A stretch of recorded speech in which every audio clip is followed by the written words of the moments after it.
ওম শান্তি। আজ 16/10/2023 প্রাতমুরলি ওম শান্তি বাপদাদা মধুবন।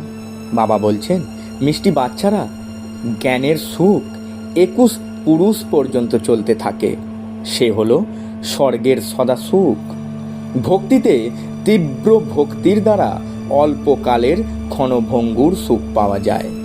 প্রশ্ন, বাচ্চারা, তোমরা কোন শ্রীমতে চলে সদ্গতি প্রাপ্ত করতে পারো? উত্তরে বাবা বলছেন, তোমাদের প্রতি বাবার শ্রীমত হলো এই পুরানো দুনিয়াকে ভুলে একমাত্র আমাকে স্মরণ করো। একেই বলিহারি যাওয়া বা বেঁচেও মরে থাকা বলা হয়। এই শ্রীমতেই তোমরা শ্রেষ্ঠর থেকেও শ্রেষ্ঠ হতে পারো, তোমাদের সদ্গতিও হয়ে যায়। সাকার মানুষ কোনো মানুষের সদ্গতি করতে পারে না। বাবাই হলেন সকলের সদ্গতিদাতা। গীত ওম নমঃ শিবায়। ওম শান্তি। বাচ্চারা গীত শুনেছে। গাউন আছে যে উঁচুর থেকেও উঁচু হলেন ভগবান। এখন ভগবানের নাম কি তা মানুষ মাত্রেও জানে না। ভক্ত ভগবানকে ততক্ষণ জানতে পারে না যতক্ষণ না ভগবান এসে ভক্তদের নিজের পরিচয় দেন। জ্ঞান এবং ভক্তি এ কথা তো বোঝানোই হয়েছে। সত্যযুগ এবং ত্রেতা হলো জ্ঞানের প্রালব্ধ। এখন তোমরা জ্ঞানের সাগরের থেকে জ্ঞান পেয়ে পুরুষার্থের দ্বারা নিজেদের সদা সুখের প্রালব্ধ তৈরি করছো। এরপর দাপর আর কলিযুগে ভক্তি থাকে। জ্ঞানের প্রালব্ধ সত্যযুগ আর ত্রেতা যুগ পর্যন্ত চলে। জ্ঞানের সুখ তো 21 পুরুষ পর্যন্ত চলে। সে হলো স্বর্গের সদা সুখ। নরকের হলো অল্পকালের ক্ষণভঙ্গুর সুখ। বাচ্চাদের বোঝানো হয় যে সত্যযুগ আর ত্রেতায় ছিল জ্ঞান মার্গ। তখন নূতন দুনিয়া, নূতন ভারত ছিল, তাকে স্বর্গ বলা হয়। এখন তমপ্রধান ভারত নরক হয়ে গেছে। এখানে এখন অনেক প্রকারের দুঃখ। স্বর্গে দুঃখের নাম নিশানা থাকে না। সেখানে গুরুর কোনো প্রয়োজন নেই। ভগবানকেই ভক্তদের উদ্ধার করতে হবে। এখন কলিযুগের অন্তিম সময়, বিনাশ সামনে উপস্থিত। বাবা এসে ব্রহ্মার দ্বারা জ্ঞান প্রদান করে স্বর্গের স্থাপনা করেন, আর শঙ্করের দ্বারা বিনাশ আর বিষ্ণুর দ্বারা পালন করান। পরম আত্মার কর্তব্য কেউই বুঝতে পারে না। মানুষকে পাপ আত্মা, পুণ্য আত্মা বলা হয়। পাপ পরমাত্মা বা পাপ পুণ্য পরম আত্মা বলা হয় না। মহাত্মাদেরও মহান আত্মা বলা হবে, মহান পরমাত্মা বলা হবে না। আত্মা পবিত্র হয়। বাবা বুঝিয়েছেন যে প্রথমের দিকে মুখ্য হয় দেবী দেবতা ধর্ম। সেই সময় সূর্যবংশীরাই রাজত্ব করত। চন্দ্রবংশীরা তখন ছিল না। সেখানে এক ধর্ম ছিল। ভারতে সোনা রূপার মহল ছিল। হিরে জহরতে ছাদ দেওয়াল সাজানো থাকত। ভারত হীরের মতো ছিল। সেই ভারত এখন করিতুল্য হয়ে গেছে। বাবা বলেন, আমি কল্পের অন্তে সত্যযুগ আদির সঙ্গমে সময় আসি। মাতাদের দ্বারা ভারতকে আবার স্বর্গ বানাই। এ হলো শিব শক্তি পাণ্ডব সেনা। পাণ্ডবদের প্রীতি এক বাবার সঙ্গে। বাবা তাদের পরাণ। শাস্ত্র ইত্যাদি হলো সব ভক্তি মার্গের সামগ্রী। সে হলো ভক্তিকাণ্ড। বাবা এখন এসে সবাইকে ভক্তির ফল জ্ঞান প্রদান করছেন, যাতে তোমরা সদ্গতিতে যাও। সদ্গতি দাতা সকলের বাবা একজনই। বাবাকেই জ্ঞানের সাগর বলা হয়। বাকি মানুষকে মুক্তি, জীবন মুক্তি দিতে পারে না। এই জ্ঞান কোনো শাস্ত্রতেই নেই। জ্ঞানের সাগর এক বাবাকেই বলা হয়। তার থেকে তোমরা অবিনাশী উত্তরাধিকার প্রাপ্ত করো এবং তারপরে তোমরা সর্বগুণ সম্পন্ন 16 কলা সম্পূর্ণ হয়ে যাবে। এ হলো দেবতাদের মহিমা। লক্ষ্মী নারায়ণ হলো 16 কলা সম্পূর্ণ, আর রাম সীতা হলো 14 কলা। এ হলো পড়া, এ কোনো সাধারণ সৎসঙ্গ নয়। সৎ হলো একজনই, তিনি এসেই সত্য বুঝিয়ে বলেন। এ হলো পতিত দুনিয়া। পবিত্র দুনিয়ায় পতিত থাকে না, আবার পতিত দুনিয়ায় পবিত্র হয় না। পবিত্র একমাত্র বাবাই বানান। আত্মা বলে শিবায় নমঃ। আত্মা নিজের বাবাকে বলছেন নমস্কার। কেউ যদি বলে শিব আমার মধ্যে আছে, তাহলে কাকে নমস্কার করবে? এই অজ্ঞানতা ছড়িয়ে আছে। বাচ্চারা, বাবা এখন তোমাদের ত্রিকালদর্শী বানাচ্ছেন। তোমরা জানো যে সব আত্মারা যেখানে থাকে সে হলো নির্বাণ ধাম, সুইট হোম। মুক্তিকে তো সবাই স্মরণ করে, যেখানে আমরা বাবার সঙ্গে থাকি। এখন তোমরা বাবাকে স্মরণ করছো। সুখ ধামে যখন যাবে তখন বাবাকে স্মরণ করবে না। এখন এ হলো দুঃখ ধাম, সকলেই দুর্গতিতে আছে। নূতন দুনিয়াতে ভারত ছিল, নূতন সুখধাম ছিল, সূর্যবংশী চন্দ্রবংশী রাজত্ব ছিল। মানুষ তো একথা জানেও না যে লক্ষ্মী নারায়ণ এবং রাধা কৃষ্ণের কি সম্পর্ক। তারা আলাদা রাজ্যের রাজকুমার রাজকুমারী ছিল। এমন নয় যে দুজনেই নিজেদের মধ্যে ভাই বোন ছিল। রাধা অন্য রাজধানীতে ছিল, আর কৃষ্ণ তার নিজের রাজধানীর রাজকুমার ছিল। তাদের স্বয়ম্বর হওয়ার পরেই লক্ষ্মী নারায়ণ হন। সত্যযুগে সমস্ত জিনিসই সুখদায়ী, আর কলিযুগে সমস্ত জিনিসই দুঃখদায়ী। সত্যযুগে কারোর অকাল মৃত্যু হয় না। বাচ্চারা, তোমরা জানো যে আমরা পরমপিতা পরম আত্মার থেকে সহজ রাজযোগ শিখছি।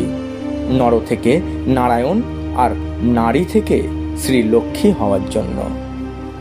এ হলো স্কুল। ওই সৎসঙ্গ ইত্যাদিতে তো কোনো এইম অবজেক্ট থাকে না। তারা বেদ শাস্ত্র ইত্যাদি শোনায়। বাবার দ্বারা তোমরা এই মনুষ্য সৃষ্টির চক্রকে এখন জেনে গেছো। বাবাকেই নলেজফুল, ব্লিসফুল, দয়ালু বলা হয়। মানুষ গেয়ে থাকে, ও বাবা এসে দয়া করো। হেভেনলি গডফাদার এসেই এই সঙ্গমে হেভেন স্থাপন করেন।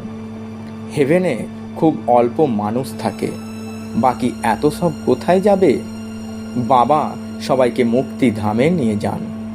স্বর্গ কেবল ভারতেই ছিল, আবার ভারতেই থাকবে। ভারত হলো সত্যখণ্ড। এমন গাঁওন আছে। এখন তো ভারত কাঙ্গাল হয়ে গেছে। অর্থের জন্য মানুষ ভিক্ষা পর্যন্ত করে। ভারত এক সময় হীরের তুল্য ছিল, এখন কড়ির তুল্য হয়ে গেছে। ড্রামার এই রহস্যকে বুঝতে হবে। তোমরা রচয়িতা বাবাকে আর তার রচনার আদি, মধ্য এবং অন্তকে জানো। কংগ্রেসীরা গায় বন্দে মাতরম, কিন্তু বন্দনা পবিত্রদেরই করা হয়। পরম আত্মা এসেই বন্দে মাতরম বলা শুরু করেন। শিব বাবা এসেই বলেছেন, নারী হলো স্বর্গের দ্বার। নারী তো শক্তি সেনা, তারাই স্বর্গের রাজ্যের অধিকার দেন। যাকেই ওয়ার্ল্ড অলমাইটি অথরিটির রাজ্য বলা হয়। তোমরা শক্তিরা স্বরাজ্য স্থাপন করেছিলে, এখন আবার তা স্থাপন হচ্ছে। রামরাজ্য সত্যযুগকে বলা হয়। এখনো বলে যেন রাম রাজ্য হয়, কিন্তু তা কোনো মানুষ তো করতে পারে না। ইনকর্পোরিয়াল গডফাদারই এসে পড়ান। তাঁরও অবশ্যই শরীরের প্রয়োজন। অবশ্যই তাকে ব্রহ্মার শরীরেই আসতে হবে। শিব বাবা তো তোমাদের সকল আত্মার বাবা। প্রজাপিতা এমন গাঁওনও আছে। পিতা তো বাবাই। ব্রহ্মাকে গ্রেট গ্রেট গ্র্যান্ডফাদার বলা হয়। আদিদেব আর আদি দেবী দুজনেই বসে আছেন, তপস্যা করছেন। তোমরাও তপস্যা করছো। এ হলো রাজযোগ। সন্ন্যাসীদের হলো হঠযোগ। তারা কখনোই রাজযোগ শেখাতে পারে না। গীতা ইত্যাদি যেসব শাস্ত্র আছে সেসব হলো ভক্তিমার্গের সামগ্রী। মানুষ পড়ে আসছে, তবুও তমপ্রধান হয়ে গেছে। এ হলো সেই মহাভারতের লড়াই, যাতে বিনাশ হতে হবেই। সায়েন্স কোনো বেদে লেখা নেই, সেখানে তো জ্ঞানের কথা আছে। এই সায়েন্স হলো বুদ্ধির চমৎকার, যা নূতন আবিষ্কার করতে থাকে। সুখের জন্য বিমান ইত্যাদি তৈরি করছে, এরপরে এর দ্বারাই বিনাশ হবে। এই সুখের আবিষ্কার বা দক্ষতা ভারতেই থেকে যাবে, আর দুঃখের সামগ্রী মারণ যজ্ঞে বিনাশের কাজে লাগবে। সায়েন্সের বুদ্ধি তো চলেই আসছে। এই বম ইত্যাদি আগের কল্পেও বানানো হয়েছিল। পতিত দুনিয়ার বিনাশ, তারপর নূতন দুনিয়ার স্থাপনা হতে হবে। বাবা বলেন, তোমরা 84 জন্ম সম্পূর্ণ করেছ। এখন এই দেহের অহংকার ত্যাগ করে বাবাকে স্মরণ করো, তাহলে স্মরণের যোগ অগ্নিতে তোমাদের বিকর্ম বিনাশ হবে। রাবণ তোমাদের অনেক বিকর্ম করিয়েছে। পবিত্র হওয়ার তো একটাই উপায় আছে, তোমরা তো আত্মাই। তোমরা বলেও থাকো আমি আত্মা, আমি পরমাত্মা, এমন কথা বলো না। তোমরা বলো আমরা আত্মাকে তোমরা বলো আমার আত্মাকে দুঃখ দিও না, আত্মাই পরম আত্মা। এ কথা বলা অনেক বড় ভুল। এখন হলো তমপ্রধান ব্যভিচারী ভক্তি। যে আসে তাকেই বসে পূজা করে, একের স্মরণকেই অব্যভিচারী বলা হয়। এখন এই ব্যভিচারী ভক্তিরও অন্ত হতে হবে। বাবা এসে অসীম জগতের অবিনাশী উত্তরাধিকার দেন। সকলকে সুখ প্রদানকারী একমাত্র বাবা, দ্বিতীয় আর কেউ নেই। বাবা বলেন, আমার সাথে অর্থাৎ এই একের সাথে বুদ্ধি যোগ জুড়লে অন্তিমকালে যেমন মতি তেমনই গতি হবে। আমি হলাম স্বর্গের রচয়িতা। এ হলো কাঁটার দুনিয়া। একে অপরের সঙ্গে লড়াই ঝগড়া করতেই থাকে। এখন এই পুরানো দুনিয়ায় পরিবর্তন হচ্ছে। জ্ঞান অমৃতের কলস আমি মায়েদের মাথায় রাখি, এ হলো জ্ঞান। কিন্তু বিষের সাথে তুলনা করলে এ হলো অমৃত। এ কথা বলাও হয় যে অমৃত ছেড়ে বিষ কেন পান করছো? এই শ্রীমতেই তোমরা শ্রেষ্ঠ হবে। পরমপিতা পরমাত্মা এসেই শ্রীমত দেন। শ্রীকৃষ্ণই এই শ্রীমতে এমন হয়েছেন। এ হলো বোঝার বিষয়। এই সম্পূর্ণ পুরানো দুনিয়াকে ভুলে এক বাবাকে স্মরণ করতে হবে। বলিহারিও এখানেই যেতে হয়। একেই বেঁচেও মরে থাকা বলা হয়। ভক্তিমার্গের কথা হলো আলাদা, সে হলো ভক্তি কাণ্ড। ভক্তিতে তো অনেক গুরু আছেন, কিন্তু সদ্গতি দাতা এক নিরাকার পরমপিতা পরমাত্মা। সাকার মানুষ অন্য কোনো মানুষকে সদ্গতি করাতে পারে না, সদাকালের জন্য সুখ দিতে পারে না। সদা সুখ দাতা হলেন একমাত্র বাবা। এ হলো পাঠশালা। এখানে এইম অবজেক্টও বাবাই বলে দেন। তিনি বলেন, তোমরা এখানে স্বর্গ সুখের বর্ষা পাবে, বাকি সবাই মুক্তিধামে চলে যাবে। শান্তিধাম, সুখধাম, আর এ হলো দুঃখধাম। এই চক্র ঘুরতে থাকে। একেই সদর্শন চক্র বলা হয়। এই ডামার চক্র থেকে কেউই মুক্ত হতে পারে না। প্রত্যেকেরই এ হলো বানানো অবিনাশী পাঠ। বাবা তোমাদের পড়িয়ে মানুষ থেকে দেবতা বানাচ্ছেন। এরপর যে যতটা পড়বে তাতে কেউ রাজা হবে, কেউ আবার প্রজা হবে। সূর্যবংশী সাম্রাজ্য তো সত্যযুগে কেবল সূর্য বংশী ছিল, আর কেউ ছিল না। ভারত খণ্ডই উঁচুর থেকে উঁচু সত্যখণ্ড ছিল, এখন তা সম্পূর্ণ মিথ্যা খণ্ড হয়ে গেছে। একেই চূড়ান্ত নরক বলা হয়। অর্থের কারণে কত মারামারি হয়। ওখানে তো কোনো অপ্রাপ্ত বস্তু থাকে না, যা পাওয়ার জন্য কোনো পাপ করতে হয়। বাবাই এই ভ্রষ্টাচারী দুনিয়াকে শ্রেষ্ঠাচারী বানাচ্ছেন এই মায়েদের দ্বারা। এদেরই বাবা বন্দে মাতরম বলেন।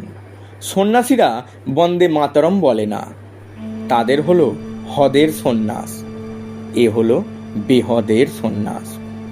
সম্পূর্ণ দুনিয়াকে বুদ্ধির দ্বারা সন্ন্যাস করতে হবে।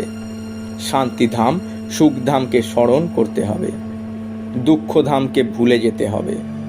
এ হলো বাবার নির্দেশ। বাবা আত্মাদের বুঝিয়ে বলেন, তোমরা এই কানের দ্বারা শোনো। শিব বাবা এনার শরীরের দ্বারা তোমাদের বোঝান। তিনি হলেন জ্ঞানের সাগর। তিনি কোনো সাধু সন্ত বা মহাত্মা নন। আচ্ছা, মিষ্টি মিষ্টি হারানেদি বাচ্চাদের প্রতি মাতা পিতা বাপদাদা স্মরণে স্নেহ সুমনার সুপ্রভাত। আত্মাদের পিতা তার আত্মারূপী বাচ্চাদেরকে জানাচ্ছেন নমস্কার। আমরা আত্মারূপী বাচ্চারা আমাদের আত্মারূপী মাতা পিতা বাপদাদাকে জানাই স্মরণে স্নেহ সুমনার সুপ্রভাত এবং শত কোটি নমস্কার। ধারণার জন্য মুখ্য সার। প্রথম পয়েন্ট, বাবার প্রতি সম্পূর্ণ বলিহারি যেতে হবে। দেহের অহংকার ত্যাগ করে যোগ অগ্নির দ্বারা বিকর্ম বিনাশ করতে হবে। দ্বিতীয় পয়েন্ট, এইম অবজেক্টকে বুদ্ধিতে রেখে এই ঈশ্বরীয় পড়াশোনা করতে হবে। এই পূর্ব নির্মিত ড্রামাকে বুদ্ধিতে রেখে সদর্শন চক্রধারী হতে হবে। বরদান, সদা উৎসাহ উদ্দীপনার ডানায় ভর করে উড়তি কলায় উড়তে থাকা শ্রেষ্ঠ আত্মা ভব।